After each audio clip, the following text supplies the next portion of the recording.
Good afternoon. This is Anshoo Sharma from Government College Jaksu, and today we shall be doing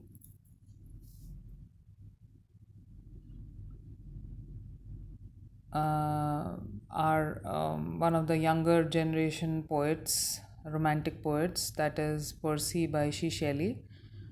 I'll just be giving you an introduction about him, and the poem that is prescribed in our course is the Ode to West Wind, one of the most popular poems of Shelley's. It's an ode, it's a lyric, a beautiful lyric which juxtaposes some opposites together, like the west wind, which is the harbinger of death and destruction, and at the same time, it also talks about the spring, which is the harbinger of life, regeneration. So, this poem we shall do in detail later, but before that, I'll just give you an introduction of the poet, the time in which this poem was written, his background, and also a short, brief introduction to the poem itself. Uh, so, as I've just told you, Percy Bysshe Shelley was one of the major English romantic poets, and he was widely regarded as one of the greatest lyric poet, and also considered to be very philosophical in his writings. He was born on the 4th of August 1792 in United Kingdom, and he died on the 8th of July 1822 in Italy. He was very radical in his poetry, as well as his political and social views. In his lifetime, he did not see any fame, but recognition of his achievements in poetry grew steadily following his death.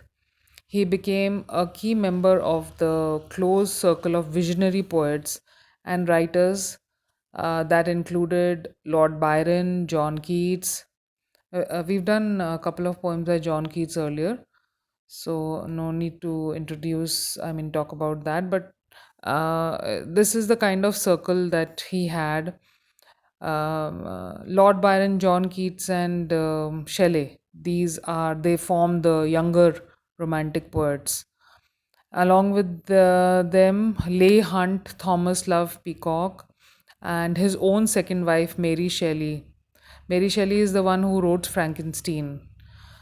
Shelley's close circle of friends also included some of the most important and progressive, or you can say radical thinkers of his day, including his father in law, the philosopher William Godwin, and Leigh Hunt, um, who belonged to the period between 1784 and 1859.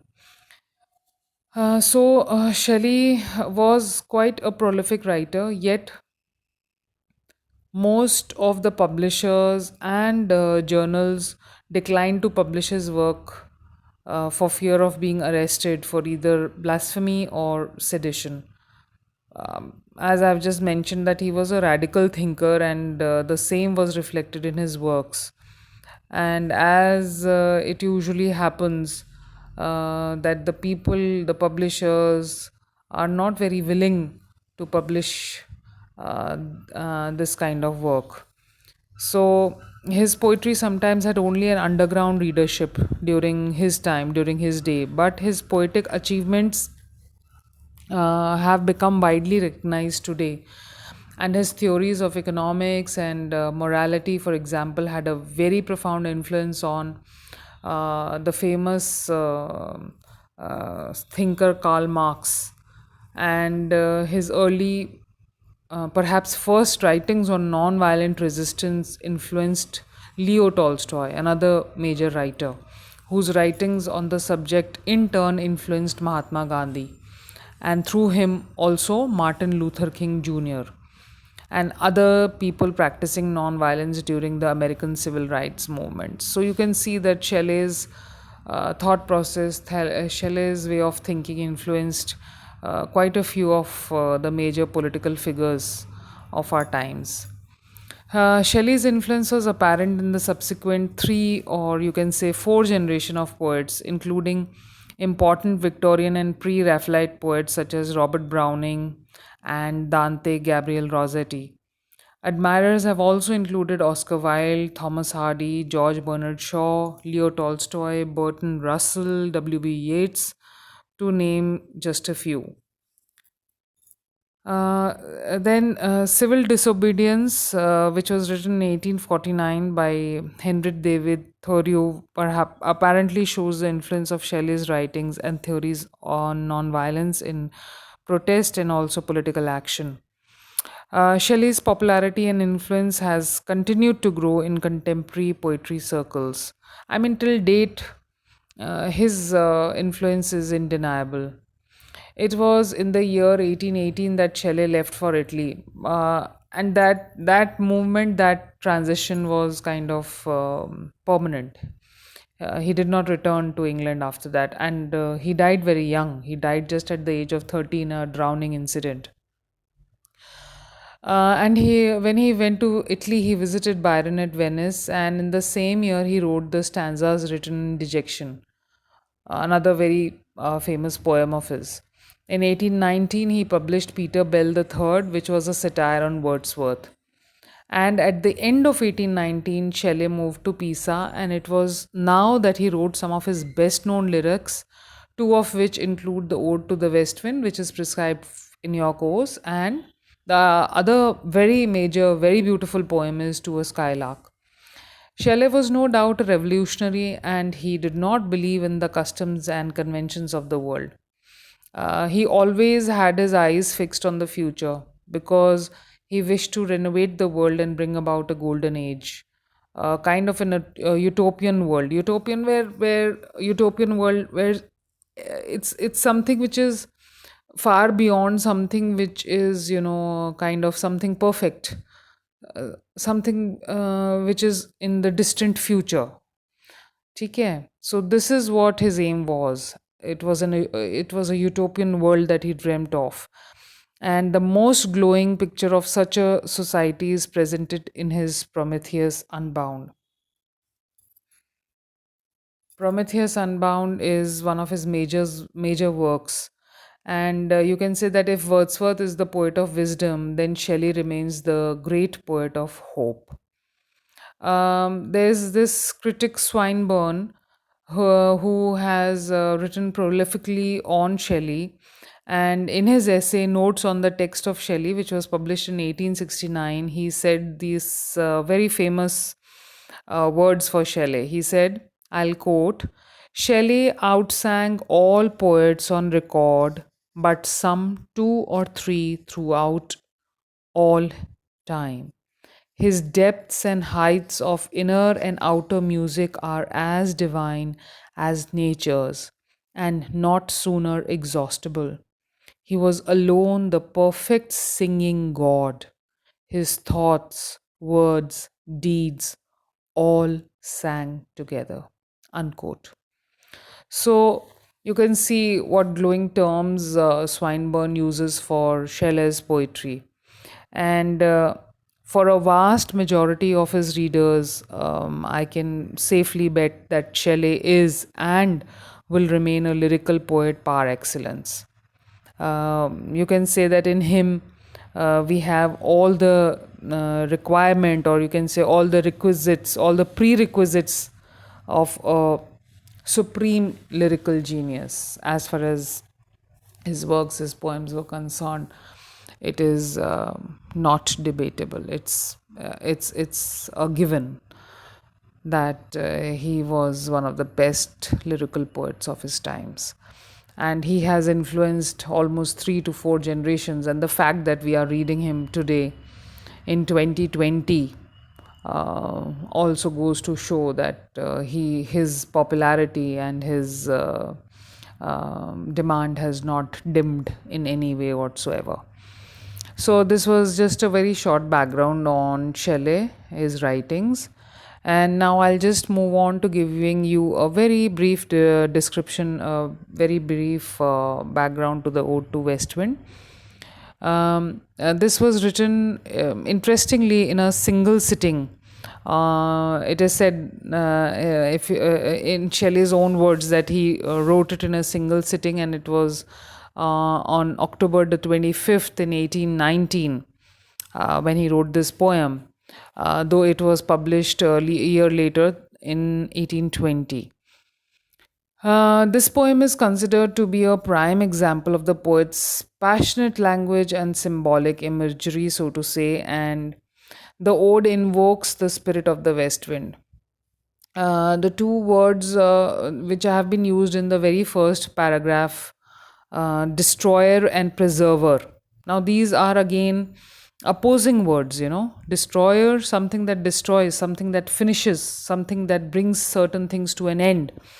And on the other hand, what is a preserver? Preserver is somebody who, protects, who safeguards, who keeps things intact.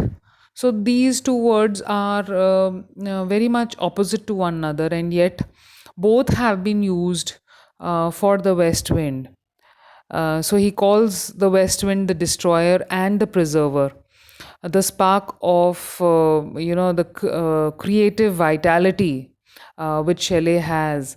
For in a way, he says that it's the west wind that preserves his vitality, his creative vitality, his creative genius, and maybe at the same time destroys anything that goes against this vitality. So this ode introduced a new stanzaic form. I have shared that poem with you, and I had asked you this question that look at the form and try and decipher the way, the manner in which it is written. Now here you have the answer. This particular ode has introduced, as I said, a very new stanzaic form where it is composed of five sonnets. You must have seen I shared very clearly five separate sheets on which you have the five separate stanzas printed. And you must have noticed that each of them has four tercets. Now, what is that? That is a unit of three lines each. And if you would notice the rhyme scheme, you would see that it is based on the Italian terza rima, where the rhyming of A, B, A, B, C, B, C, D, C, and D, E, D is there, which is finally followed by a rhyming couplet which ends with the rhyme of E, E. So, this was what I had wanted you to observe and see, and that is the reason why I had shared those five sheets with you. I hope at least a few of you had been able to trace this special format of the stanzas, of the five stanzas of this poem. Now, what is an ode? An ode is a ceremonious poem on an occasion of public or private dignity in which personal emotion and general meditation are united. So, this is something which we have received from the Greek. The Greek word ode, which has been accepted in most modern European languages, means a choric song. A choric song which has a chorus and which is, sung by groups, and it is usually accompanied by a dance. So, choral odes, you can say, were also an integral part of the Greek drama. So it's come from there. It's the genesis is from the Greek drama from Greece. It's what do you say, a classical format, and in Latin the word was not used until about the time of Horace in the first century BC. So, both the Pindaric and the Horatian odes forms were revived during the Renaissance and continued to influence the lyric poetry up to the 20th century. So, you can trace the history. This is just, just a short background I am providing you as to where the ode came up from and how it influenced the writers. So this particular ode was written in the woods near Florence, and as I have just mentioned earlier, that this poem was composed in a day when the west wind was both mild and animating. The poem celebrates the elemental rush of the wind, the speed, the special feeling of that particular wind, which is maybe the autumn wind. And metaphor succeeds metaphor, and simile follows simile. The rhythm of the poem also keeps pace with the tempestuous gale of that wind, of that strong wind. This is the way Jasbir Jain has described this poem in the introduction in her book. The first three stanzas are in praise of the west wind, from destroyer to bringer of clouds. It moves rapidly, very fast over the Mediterranean to the Atlantic. And the next part is expressive of the personal anguish, to be followed by hopes of a happier future. It is perhaps Shelley's greatest lyrics of great complexity, and it presents Shelley as the poet of nature, singer of endless sorrow, and he seems to be you can say, almost a prophet in this poem. Then the natural pattern of leaf, cloud, wave developed in the first three stanzas anticipates the poet's identification with the unseen, but the deeply felt presence of the west wind. Like it is, the west wind is something which cannot be seen, but it can be felt very strongly.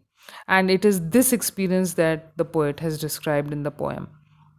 And it's interesting to note that the individual merges with the general. It's more about the whole mankind and the effect that the west wind has on not only Shelley, but the kind of effect that it has on the whole of the universe, the whole of this planet Earth. In the first three parts of the poem, it vividly shows the west wind's activities on land, on sky, and as well as the sea. So you can say the whole of the planet is affected by the movement of the west wind. Then in the fourth part, the poet identifies himself with the west wind. Okay. And which makes ground for a new revolution, because Shelley is kind of, hoping that whatever negative or whatever is ailing him is, brought to an end by the west wind, and it proves to be a harbinger of something new, something fresh, something alive, young, that would give new hope, that would regenerate the poet.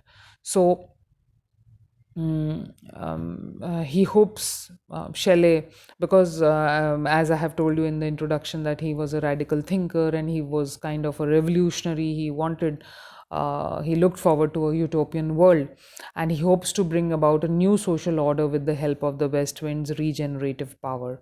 His verse seems to sweep along with the rush of the wind. I mean, you can see that impact of the movement of the wind on his form, this form of the poem. That's very much palpable, that's very much visible. This poem is, you can say, one of Shelley's greatest achievement, and has a deep human as well as political implications. He composed this poem after he left England forever, and when he had been refused the guardianship of his children from his first wife. So this was like a phase in which he was, it was one of the unhappy phases when he was facing a kind of turbulence in his personal life as well.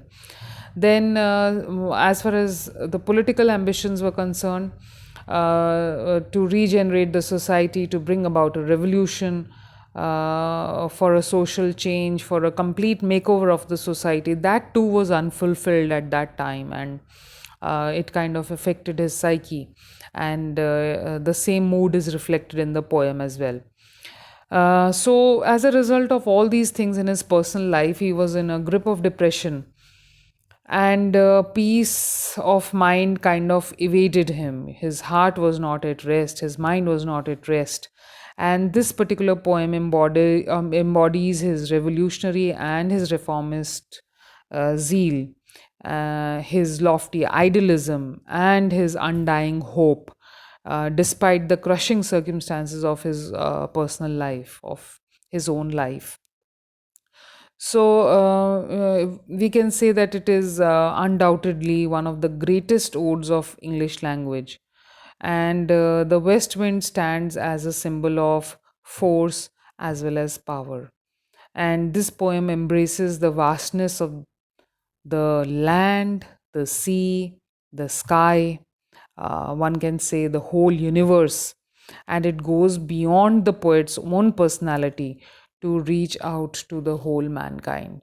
So, when you read the poem, this basic feeling of the initial picture that the poet draws of the west wind as being both the destroyer and the preserver, that is very much present throughout the poem. That whole idea, that concept of the dual role of the west wind is very apparent, and throughout the poem you can feel it when you read it. A very clear picture is drawn, and Shelley makes use of all the images. He makes use of all the resources that he has, all the observations that he has done, and the effect, the influence on land, on sea, on the sky. This planet Earth is very much visible, and how the wind affects the life over the earth as well as on the skies, and down below in the sea. All that is has been very clearly defined and beautifully explained in this poem. So, this was just a brief introduction. Please go through. Now that I have told you the format of the poem, that's specifically what I was looking for when I had shared the poem with you. I have shared it today. I have, let the cat out of the bag, as so as to say. So, you have your answer here. And with this background, please go through the poem once again. And in the next video, I shall be sharing the explanation of the poem. So I hope you will enjoy this poem, and you will do your background reading before the next video.